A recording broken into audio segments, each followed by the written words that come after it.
Canada has been diagnosed with climate change. You heard that right. Diagnosed with climate change. She had a problem. She went to an emergency room. A doctor attended to her and then wrote climate change on the diagnosis slip.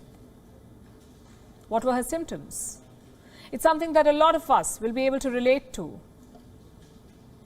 So are you and I also suffering from climate change? Our next report tells you. Is the rapidly changing weather making you sick? Are you struggling to breathe during extreme summers? Is your health condition getting worse because of harsh winters? Well, you could be suffering from climate change.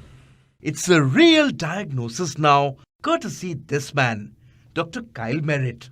He practices at an emergency room in British Columbia. He is now making headlines for clinically diagnosing a patient with climate change.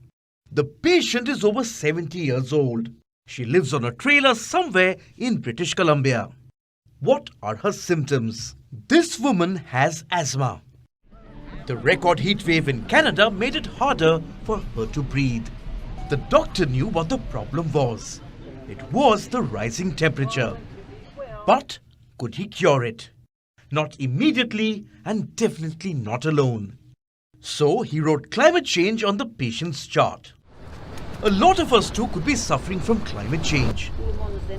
America's Centers for Disease Control and Prevention says climate change can increase our cardiovascular diseases, exacerbate respiratory disease, even lead to injuries and premature deaths.